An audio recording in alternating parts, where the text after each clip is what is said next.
E o jornal desta quarta-feira conta com a presença em estúdio de João Pessanha.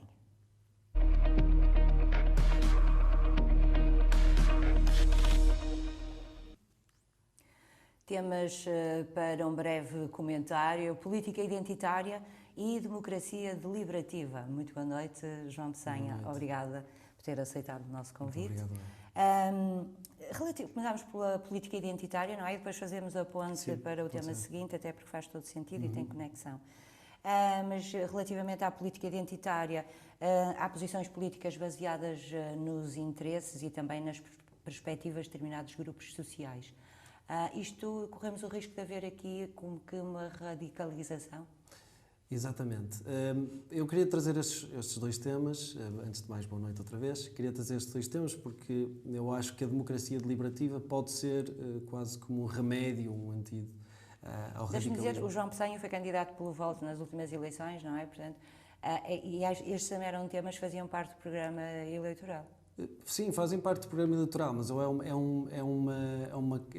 uma ideia e é um tema que tem que ser abordado porque é importante também para a sociedade, para permitir que a sociedade cresça de mãos dadas e em que a democracia seja mais forte.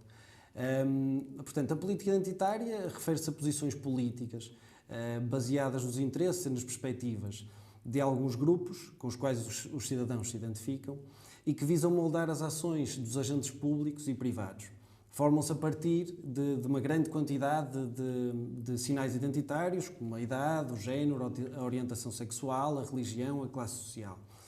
A política identitária sempre fez parte da política e a política é identitária, sempre foi. Sim, porque há determinados, os de esquerda, os partidos de esquerda identificam-se com determinadas posições, os de direita com outras, mas normalmente sempre numa perspectiva mais abrangente, não é? Em termos de sociedade.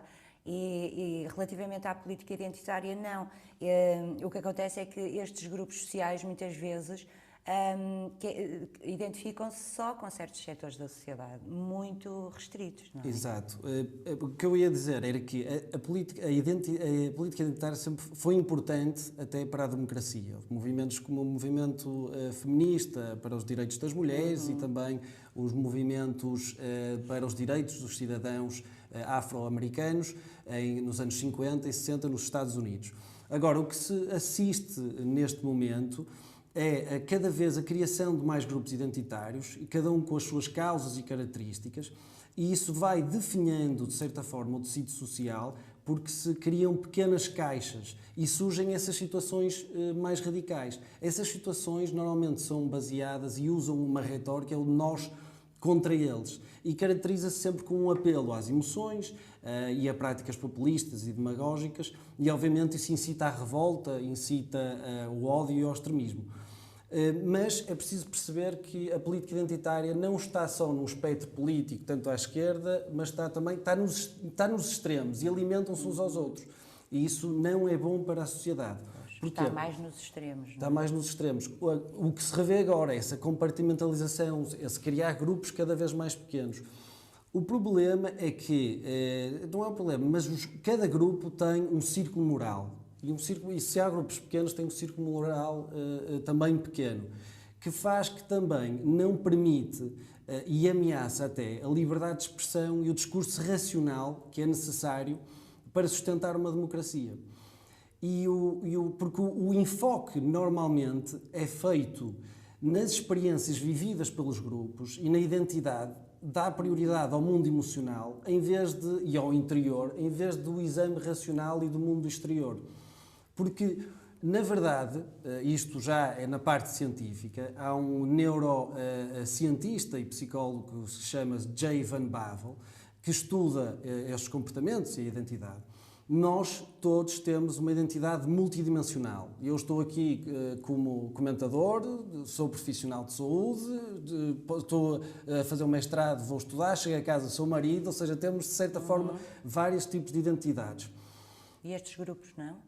E esses grupos, sociais? esses grupos também, mas o que se tem feito é que associam, criam uma identidade muito forte, emocional, e criam também um tipo de retórica e de linguagem um bocado agressiva e até intolerante, mas isso cria uma reação de parte a parte. Não permite que a sociedade... Claro. Só para que as pessoas percebam, João, eu peço desculpa, por exemplo, os partidos de extrema-direita, não é? São homofóbicos, racistas, é esse tipo de situações que se está a referir. Também se alimentam uns aos outros, alimentam-se, há uma reação. Ao criar grupos identitários de uma causa que é legítima, que as pessoas sentem que precisam de voz, às vezes, ao ser intolerante de uma parte, também há intolerância da outra parte e há uma reação. As pessoas sentem-se invisíveis e têm tendência, em vez de seguirem pela moderação e pelo diálogo, têm tendência também a radicalizar. Uma coisa que eu queria apontar que é muito importante. O primeiro e o óbvio é começar localmente e identificar abusos e vítimas que levam à marginalização de algumas pessoas, porque existem e isso é inegável. Portanto, isto é para tentar perceber, não é? Em cada localidade. Existem problemas na sociedade. A este nível. Exatamente. Existem problemas na sociedade e, obviamente, que há causas que são muito importantes. Uma crítica à política identitária que existe hoje não implica que a desigualdade e os obstáculos que as pessoas se deparam não são reais. Pelo contrário, são problemas urgentes que requerem soluções concretas. Portanto, as sociedades precisam de proteger os grupos marginalizados e excluídos, mas também precisam de alcançar os objetivos comuns através de deliberação e de consenso. E é isso que é importante. Por exemplo, os identitários, não é, podem querer criar um partido ou determinado movimento para proteger, vamos ver, a raça negra, por exemplo, ou para proteger os ciganos, ou para proteger as mulheres. É isso. Mas fica tudo muito compartimentado, não é? Exatamente. Portanto, nas evidências científicas demonstram que o mais importante é haver uma participação de todos esses grupos para resolver os problemas concretos.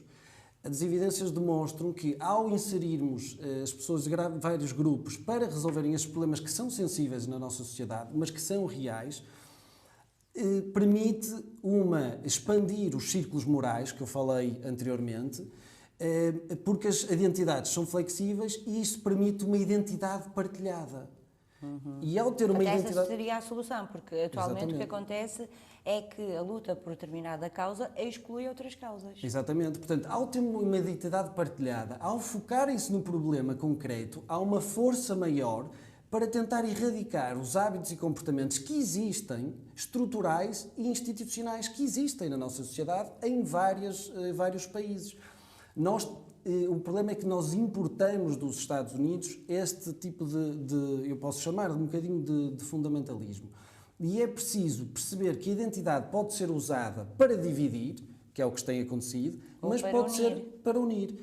E no final, o remédio para a política populista é obviamente unir, e é isso que nós devemos fazer. Mas como é que, em termos práticos, isso é possível, João?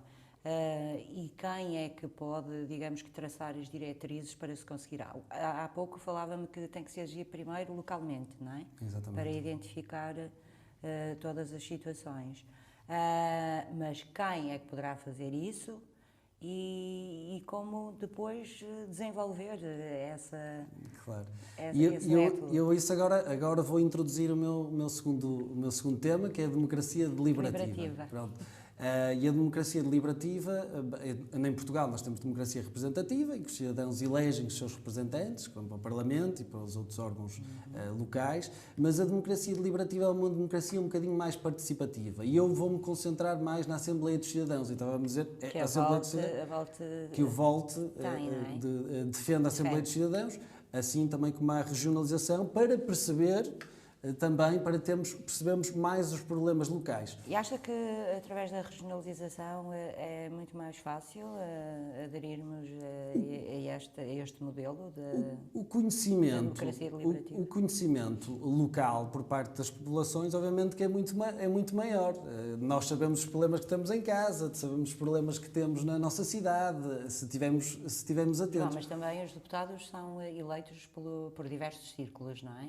se todos são eleitos pelos seus círculos, tiverem o cuidado de perceber o que é que acontece, vai dar, não é? E depois, ou se calhar, mais ou menos, porque é o que eu situação vou dar, porque nós, como cidadãos, normalmente votamos num partido que nos identificamos, mas não nas causas todas do partido ou nas propostas todas. E temos o nosso representante no Parlamento. O problema aqui é que, normalmente, faz parte da condição humana, um representante político está a pensar a curto prazo, também não quer perder popularidade. E há assuntos sensíveis que são importantes para a população, que têm que ser resolvidos, e se calhar não vão tocar nesse assunto, ou porque é um assunto um bocadinho mais sensível e pode perder popularidade, portanto acabam por não resolver esses assuntos. Estamos a falar, por exemplo, de alterações climáticas, digitalização, automação, o que é que vai acontecer com os empregos das pessoas, tudo isso deve ser focado mais, deve ser discutido dentro dessas assembleias de cidadãos, que eu passo a explicar, se quiser. Pois, mais já percebi que na democracia deliberativa a sociedade civil é convidada a participar. Exatamente, não é? aproximar das decisões políticas é dar voz aos cidadãos, basicamente. E como é que se faz isso? A questão é sempre, em termos práticos, como é que se operacionaliza este modelo? Pronto. Uma Assembleia é criar Assembleias de Cidadãos que sejam estabelecidas e já previamente marcadas. E como é que se faz? É um grupo de pessoas, cria-se um grupo de pessoas para tomar conhecimento de um desafio político específico, deliberar sobre possíveis ações e, eventualmente, formular uma recomendação política para o Governo. As Assembleias de Cidadãos, normalmente a seleção é feita aleatoriamente, mas com ponderação para a representatividade de várias características da população, como em geral, como a idade, a etnia, nível de educação, e também com a ajuda ou assistência de especialistas. Portanto, estar nesta Assembleia um determinado número de pessoas que representem de forma verdadeira, digamos, a realidade daquela localidade, não é? Vamos falar por localidade. Podemos falar de localidade, mas podemos falar de temas nacionais também. Mas a Assembleia de Cidadãos não se deve, a meu ver, a minha opinião, não se deve cingir só no aspecto de local, mas também decisões que têm consequências a nível nacional, que muitas vezes, por serem esses assuntos sensíveis e não serem consensuais, não permite que haja esse desbloqueio por parte dos representantes políticos. Portanto, a Assembleia de Cidadãos permite aos cidadãos, para além de combater essa sensibilidade que existe por parte dos representantes políticos da popularidade, também permite combater a polarização através de uma inteligência coletiva, em que os cidadãos oferecem o potencial para um debate, explorando a inteligência coletiva, a criatividade de cada indivíduo, e podem oferecer também uma nova forma de avançar nos debates que são polarizados e dessa forma também combater este fenómeno que temos assistido.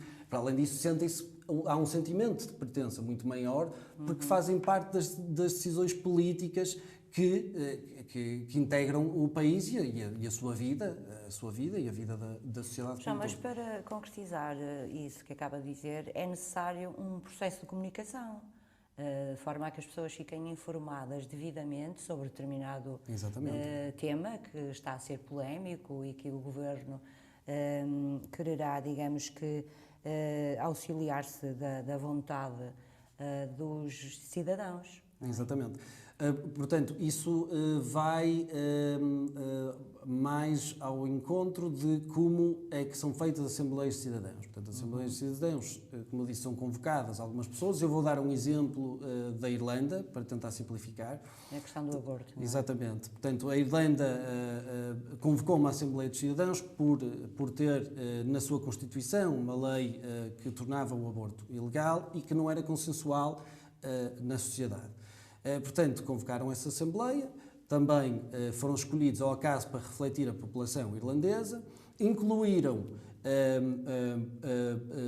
pessoas que eram pró-vida, pessoas pró-aborto e também alguns indecisos. Mas, para além disso, também especialistas, médicos, legais e éticos, para prestarem testemunhos e outras pessoas para prestarem testemunhos pessoais. Isto ocorreu durante 5 meses e as pessoas puderam tomar conhecimento, estudar e perceber sobre o assunto e debater. Isto foi tudo feito com uma transparência máxima e, obviamente, estes recursos tornaram-se um bem valioso para o público geral, para uma preparação de um referendo, porque depois foi feito um referendo a seguir. Sai uma recomendação. Sim, nós já tivemos referendos, não é? E acaba por, Exato, no também fundo, é um tipo ser ouvida a população. Exato. Mas o João considera que não é a melhor forma. É preciso, a meu ver, o melhor é associar, não há uma... falta de conhecimento. E porque o problema do referendo, se não houver uma Assembleia de Cidadãos que fomente a educação e a participação dos cidadãos, há a chamada assimetria de conhecimento. Normalmente as pessoas ouvem um tema que está a ser debatido e muito importante, mais uma vez sensível, mas querem se informar e às vezes vão se informar a meios de comunicação que são pouco credíveis e poucos fidedignos. Portanto, ter uma Assembleia de Cidadãos que seja totalmente transparente, que permita o debate e toda a população poder ver, permite depois ter uma decisão muito mais informada se houver um referendo. Neste caso, houve a deliberação, que recomendou a legalização do aborto, foi feito o referendo, depois a emenda foi feita foi feito o referendo, ganhou a legalização do aborto, depois foi feita a emenda. Portanto, o que eu defendo é que haja mais participação dos cidadãos, mais voz nas decisões políticas, para contrariar os movimentos populistas, porque nós precisamos é de nos unir em vez de nos dividirmos. João, daí que eu tenha falado na importância do processo de comunicação, não é? Porque tudo, no fundo, começa por aí. Muito obrigada, João, por ter estado neste jornal, a Política Identitária e Democracia Deliberativa, temas aqui comentados por João Peçanha.